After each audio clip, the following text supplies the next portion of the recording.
बिस्मिल्लाहिर्रहमानिर्रहीम। Dear student, अस्सलामु अलैकुम। चैप्टर नंबर 12 के बाद आज हम चैप्टर नंबर 13 स्टार्ट करने जा रहे हैं। ये चैप्टर का नाम है बच्चे इन्वर्स ट्रिग्नोमेट्रिक फंक्शन। जो भी फंक्शन जिसका इन्वर्स एग्जिस्ट करेगा लाजमी है कि वो वन फंक्शन होना चाहिए बच्चे। अभी इसकी बात करेंगे। अगर कोई फंक्शन वन नहीं है तो उसका इन्वर्स एग्जिस्ट नहीं कर सकता। अभी इसकी बात करते हैं बच्चे। पहले देखेंगे ये इन्वर्स ट्रिग्नोमेट्रिक फंक्शन की हमें ज़रूरत क्यों पड़ी। एक होता है हमारे पास ट्रिग्नोमेट्रिक फंक्शन और एक होता है बच्चे inverse trigonometric function. Trigonometric function में आपको थीटा की वैल्यू गिवन होती है और आपने उसके वैल्यू थीटा, फॉर एग्जांपल हमारे पास थीटा 30 गिवन है, तो उसका साइन फाइंड आउट करने के लिए हम इन्वर्स ट्रिग्नोमेट्रिक फंक्शन लगाएंगे। जैसे साइन 30 आ जाएगा 1/2। ठीक है। अब इन्वर्स क्या है? इन्वर्स में हमें ये 30 डिग्री जो एंगल है उसकी वैल्यू गिवन है 1/2। इन्वर्स में हमें किसी एंगल की वैल्यू गिवन होती है, वो एंगल फाइंड आउट करने के लिए हम इन्वर्स ट्रिग्नोमेट्रिक फंक्शन लगाते हैं। तो ये साइन इन्वर्स 1/2 हमारे पास आंसर यहाँ पे देगा 30 डिग्री। क्लियर? तो ट्रिग्नोमेट्रिक फंक्शन में हमारे पास थीटा गिवन होता है, we have to find the value of theta. Inverse trigonometric function में हमें थीटा की वैल्यू गिवन होती है, तो हमने इन्वर्स लगाकर वो थीटा फाइंड आउट करना होता है कि 1/2 साइन के किस एंगल की वैल्यू गिवन है। इसके लिए हमें इन्वर्स ट्रिग्नोमेट्रिक फंक्शन लगाना पड़ते हैं। एक बच्चे आपको एग्जांपल दूंगा, आपने इसी को बाकी तमाम ट्रिग्नोमेट्रिक फंक्शन के लिए यूज़ करना है। जैसे हमारे पास ये मैं साइन को ले रहा हूँ, हमारे पास थीटा है बच्चे 0 डिग्री, ठीक है, फिर 90 डिग्री, 180 डिग्री, ठीक है, 270 degree, 360 degree and so on. अब जब इसके ऊपर हम साइन, हमारे पास फंक्शन है जहाँ पे y is equal to sine theta. ठीक है। ये जो थीटा है ये हमारी डोमेन है और ये क्या है, यहाँ पे जो आंसर आएंगे वो रेंज होंगे। अगर बच्चे अब थीटा की जगह आप 0 लगाओ तो साइन 0, साइन 90 1, इसी तरह साइन 180 फिर 0, 270 ये -1 और 360 डिग्री फिर 0। अगर आप देखें साइन 0 पे भी 0 है, 180 पे 0 है, 360 डिग्री पे भी 0 है। ये तो 3 एंगल मैंने लिखे हैं जिस पे साइन 0 है। There are infinite many angle at which sine is 0, at which sine is 0। आपने बच्चे चैप्टर 11 में पढ़ा है कि साइन थीटा की जो डोमेन है वो सेट ऑफ रियल नंबर है। साइन की जो डोमेन है वो -∞ से +∞ है। साइन थीटा की जो डोमेन है वो क्या है, -∞ टू +∞। अब ये हमारे पास था f, इसको यूँ समझें ये f है। अगर अब इसका इन्वर्स लिखूं, फॉर एग्जांपल अब मैं लिखता हूँ जी साइन इन्वर्स 0, साइन इन्वर्स 0। अब 0 के लिए इधर मैं अगर लिखता हूँ इक्वल टू 0 डिग्री, तो योर आंसर विल बी, ये क्या हुआ सर, ये 180 पे भी तो साइन 0 है, 360 डिग्री पे भी तो साइन 0 है। तो जब इसका इन्वर्स लिखेंगे तो आपको डोमेन में इनफाइनाइट मैनी एंगल मिलेंगे जहाँ पे साइन की वैल्यू 0 है। तो इसका इन्वर्स लिखना इसलिए कन्फ्यूजन हो जाएगी कि हम यहाँ पे कौन सा एंगल लिखें, 0 डिग्री लिखें, 180 लिखें, 360 डिग्री लिखें।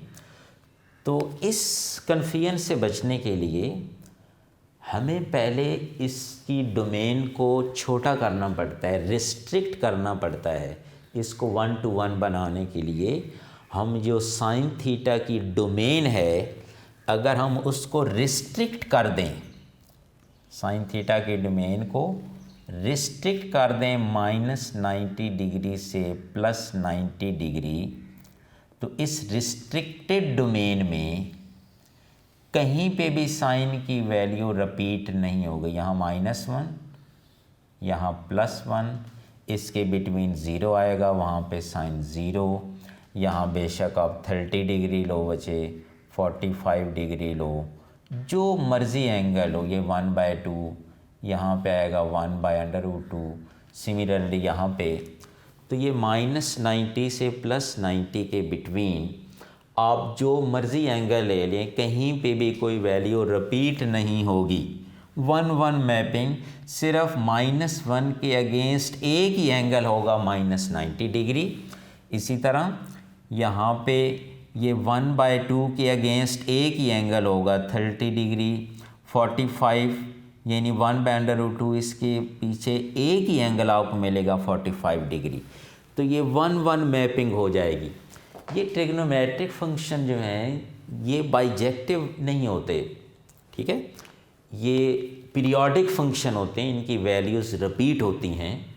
लेकिन जब आप इसको प्रिंसिपल बना देंगे, क्या बना देंगे, प्रिंसिपल साइन फंक्शन बना देंगे, इसकी डोमेन को रिस्ट्रिक्ट कर देंगे -π/2 से +π/2 यानी -90 डिग्री टू +90 डिग्री, तो फिर ये 1-1 मैपिंग हो जाएगी, कहीं पे भी इसकी वैल्यू रिपीट नहीं होगी।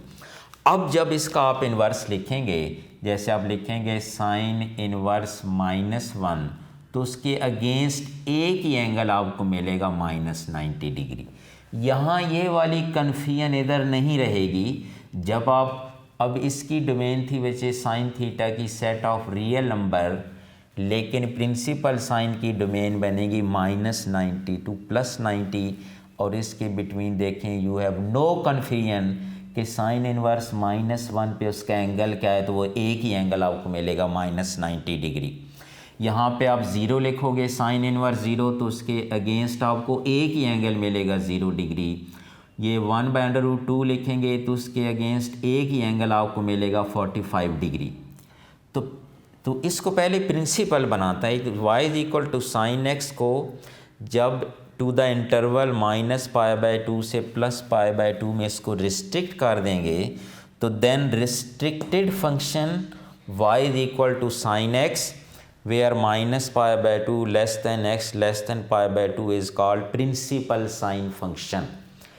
तो ये देखिए हमारे इसकी डोमेन क्या थी, -π/2 से +π/2, इसके बिटवीन बच्चे यहाँ पे आपके पास 30, ये 45, 60, ये 30 डिग्री, 45, ये -60। सिमिलरली यहाँ पे तो कहीं पे भी इसकी कोई वैल्यू रिपीट नहीं होगी। तो प्रिंसिपल जब इसका इन्वर्स लेंगे बच्चे, तो इन्वर्स जितनी भी हैं, अब प्रिंसिपल से फिर आगे आएगा इन्वर्स। तो अगर इसका जो ग्राफ है that is along x axis, तो असल में जो इन्वर्स है वो इसका क्या होगा, इसका अक्स होगा। तो ये अलॉन्ग एक्स एक्सिस है तो वो अलॉन्ग वाई एक्सिस हो जाएगा, ये 1 to -1। तो इन्वर्स साइन फंक्शन क्या बनेगा, जो प्रिंसिपल की डोमेन है, ये प्रिंसिपल की क्या बच्चे, ये डोमेन, जब आप इसका आप इन्वर्स लेंगे, जैसे ये f है साइन, तो जब आप इसका इन्वर्स लोगे, अब ये डोमेन है और ये क्या है, रेंज। जब आप इन्वर्स लोगे तो इन्वर्स में फिर डोमेन रेंज बन जाएगी और रेंज डोमेन बन जाएगी। जो प्रिंसिपल साइन की डोमेन होगी, जो प्रिंसिपल साइन की डोमेन होगी वो इन्वर्स फंक्शन की रेंज होगी, और जो प्रिंसिपल की रेंज है वो इन्वर्स की क्या हो जाएगी, डोमेन हो जाएगी। तो साइन इन्वर्स साइन फंक्शन क्या है, y = साइन इन्वर्स। जैसे देखें बच्चे, ये sine inverse x, if and only if ये साइन बचे उधर, इसको जब ले जाएंगे उधर तो sine y that is equal to x. अब वहाँ देखें प्रिंसिपल साइन की डोमेन थी, यहाँ ये -π/2 से +π/2 इन्वर्स की क्या बनेगी रेंज, और इसकी डोमेन बन जाएगी -1 से +1। यहाँ देखें ये -1 to +1 प्रिंसिपल साइन की रेंज थी, इन्वर्स की ये क्या बन जाएगी फिर डोमेन बन जाएगी। Clear. Similarly inverse cosine function, inverse cosine function में आप 0 से पाए तक, चूँकि कॉस थीटा जो है या कॉस फंक्शन जो है उसकी डोमेन भी सेट ऑफ रियल नंबर ही है, तो आप कॉस में भी उसकी डोमेन को पहले रिस्ट्रिक्ट करेंगे 0 से पाए तक। 0 से पाए के बिटवीन कोई भी उसका वैल्यू उसकी रिपीट नहीं होगी, वो 1-1 मैपिंग होगी। तो ये इसीलिए लिखा है y is equal to cos inverse x if and only if by definition of inverse function ये cos y is equal to x. तो यहाँ पे जो कॉज की अब रेंज बनेगी वो बनेगी 0 से पाए और डोमेन बनेगी -1 से +1, क्योंकि जब आप यहाँ से इधर जाएंगे तो फिर ये पहला इसके लिए डोमेन और वो रेंज बनेगा। इसी तरह inverse tangent function y is equal to tan inverse x if and only if x equal to tan y।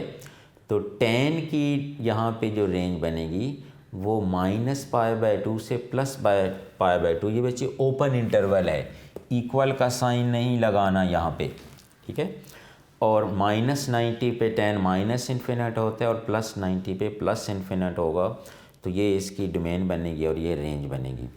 इसी तरह बच्चे चैप्टर नंबर 13 में आप देखेंगे ये बाकी इसके जो इन्वर्स कोसाइन, इन्वर्स साइन और इन्वर्स टेंजेंट की डोमेन रेंज भी इसी तरह लिख के आपने याद करनी है। ये हर बच्चे को ये अच्छी तरह क्लियर होना चाहिए बच्चे कि अगर वो 1-1 नहीं है, 1-1 नहीं है तो फिर उसका इन्वर्स एग्जिस्ट नहीं करेगा। तो पहले हम उसको 1-1 बनाते हैं, उनकी डोमेन को रिस्ट्रिक्ट करके उसको प्रिंसिपल साइन, इस तरह प्रिंसिपल को साइन और प्रिंसिपल टेंजेंट फंक्शन बनाते हैं उनकी डोमेन को रिस्ट्रिक्ट करके। तो प्रिंसिपल की जो डोमेन होगी वो इन्वर्स की रेंज बन जाएगी और प्रिंसिपल की जो रेंज होगी वो इन्वर्स की डोमेन बन जाएगी। ये अभी इसके अब क्वेश्चन इससे रिलेटेड है एक्सरसाइज 13.1। ये अभी इसको मैं अरेज नहीं करता, ये क्वेश्चन में आपने इनको लिखना है साथ साथ।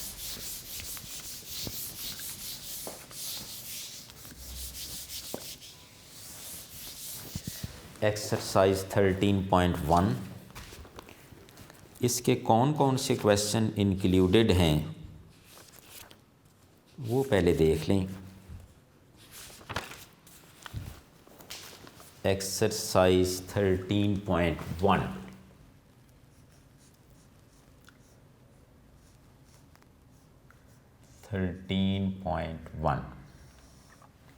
इसके हैं बच्चे क्वेश्चन नंबर जो 1 है उसका 3rd part, 4th part, 5th, 6th,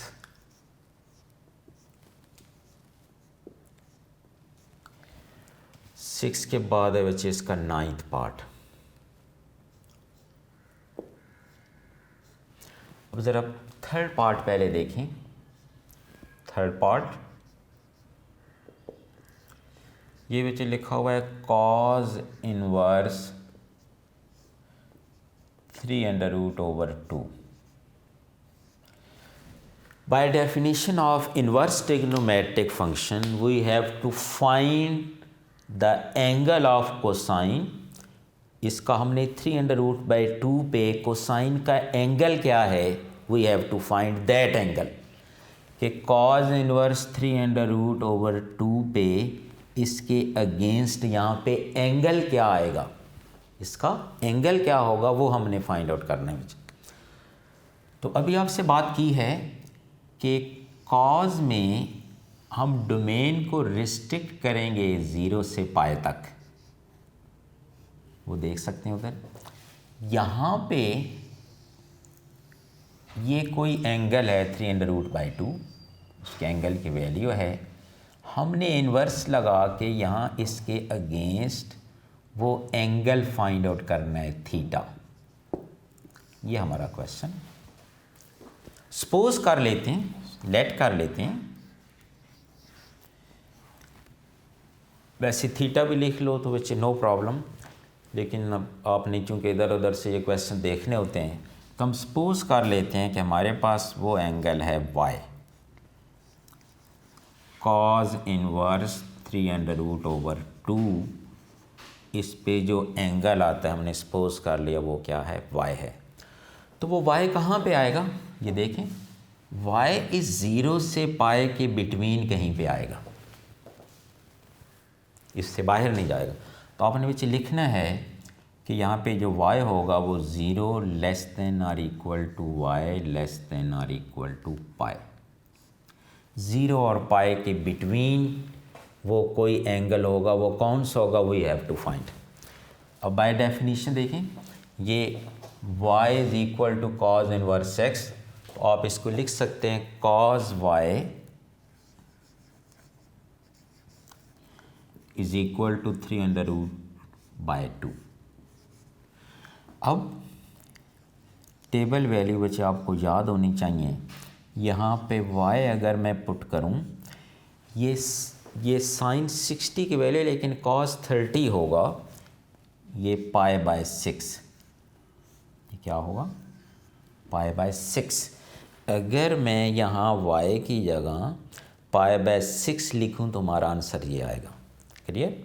और y किसकी इक्वलेट किया हुआ था, cos इनवर्स, y की वैल्यू पुट कर दो,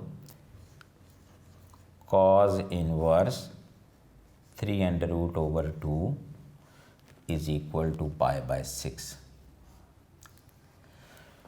यही आपका आंसर है। यही नहीं कि ये cos 3√2 पे जो उसका एंगल आएगा वो होगा π/6, तो ये π/6 यहाँ पे कोई आएगा आंसर जो कि 0 और पाई के बिटवीन लाई करता है। अगर आपका आंसर इसकी रेंज से बाहर है तो फिर वो 1 नहीं होगा बच्चे। ये था आपका इसका फर्स्ट पार्ट। क्लियर। इसलिए मैंने सिर्फ ये साइन, कॉज और टेन की लिखी हैं क्योंकि ज़्यादातर क्वेश्चन में यही यूज़ हो रही हैं। अब देखिएगा नेक्स्ट इसका fourth part.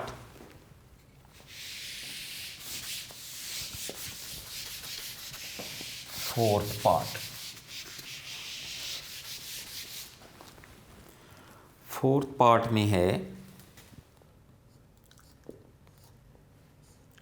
tan inverse -1/√3। We have to find the angle whose tangent is -1/√3। अब यहाँ पे आ जाओ। हमने ये एंगल y फाइंड आउट करना है। लेट कर लें कि इस पे tan अप्लाई करने के बाद जो एंगल आ रहा है दैट इज़ y।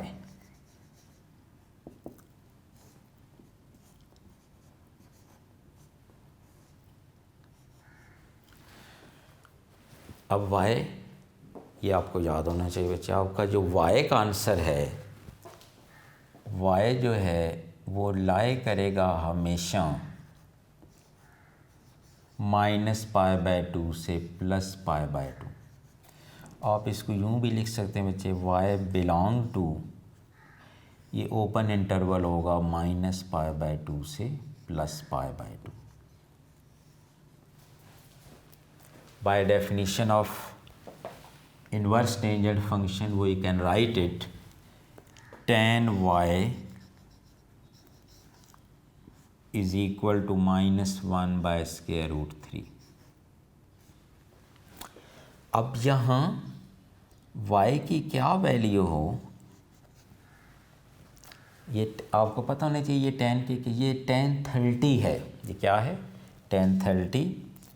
तो 30 को बच्चे लिखते हैं π/6। ये माइनस है तो साथ माइनस लगाना होगा। और y किसकी इक्वलेट किया हुआ है, tan inverse -1/√3 is equal to -π/6।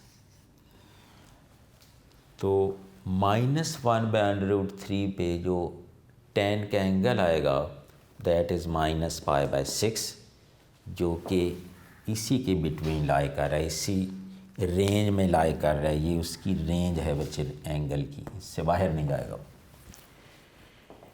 इसके बाद जो इसका फिफ्थ पार्ट है वो सिमिलर टू पार्ट 1 है, और इसका जो सिक्स पार्ट है वो सिमिलर टू दिस पार्ट है बच्चे।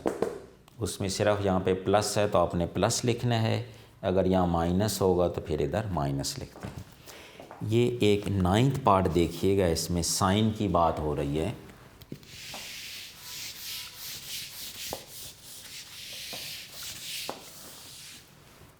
नाइन्थ पार्ट,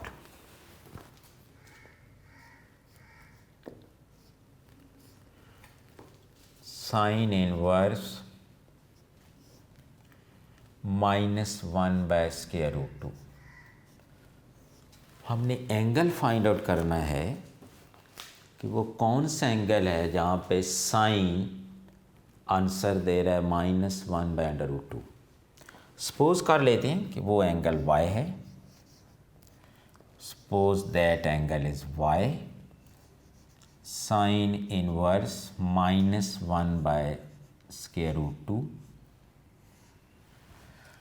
ये बच्चा आपके सामने लिखा हुआ है। y जो है हमारे जो एंगल की रेंज है वो -π/2 से +π/2, less than or equal to y less than or equal to π/2। Clear? By definition of inverse function we can write it sine y is equal to -1/√2। तो अब ये जो -1/√2 है ये 45 है, 45।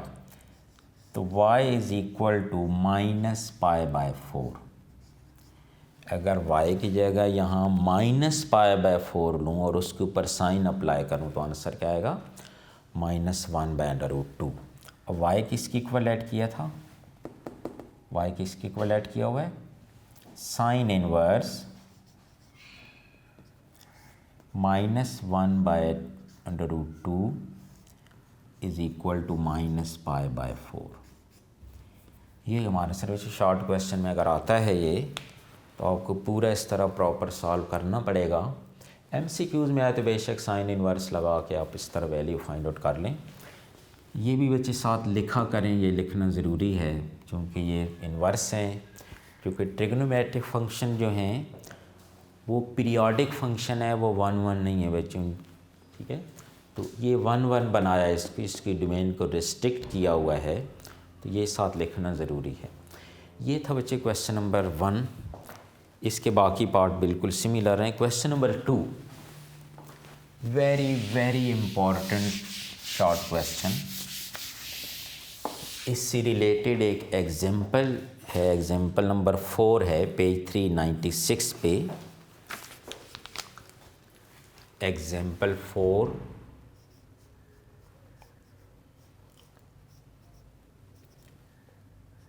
पेज 396 और क्वेश्चन नंबर 2 ये सिमिलर हैं बच्चे। क्वेश्चन नंबर 2, इसका फर्स्ट पार्ट देखिएगा, 2 का फर्स्ट पार्ट, क्वेश्चन नंबर 2 का फर्स्ट पार्ट।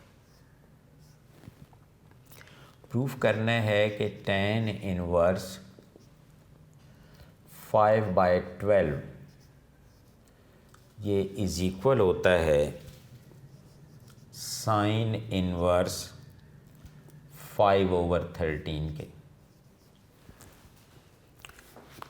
तो ये क्वेश्चन और ये एग्जाम्पल बिल्कुल सिमिलर हैं।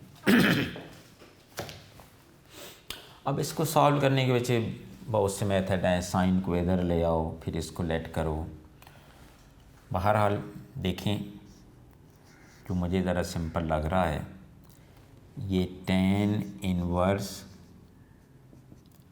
5/12 इसको मैंने सपोज कर लिया है कि ये थीटा के इक्वल है, that is equal to theta. By definition of tan बचे ये tan theta equal to y, ये बन जाएगा tan theta equal to 5/12।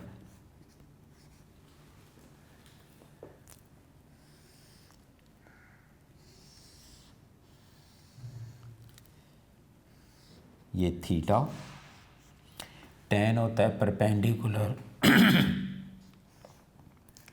Over base, perpendicular over adjacent side. अब आंसर आपका साइन में आना है, तो आपको पता है साइन होता है परपेंडिकुलर ओवर हाइपोटेन्यूज।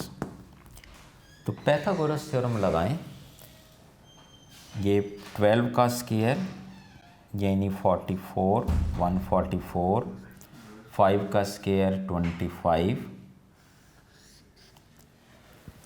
ये परपेंडिकुलर का स्क्वायर प्लस बेस का स्क्वायर इक्वल टू हाइपोटेन्यूज का स्क्वायर, तो ये हमारा आंसर आएगा 13। क्या आएगा? 13। अब यहाँ पे अप्लाई करें साइन थीटा इक्वल 5/13।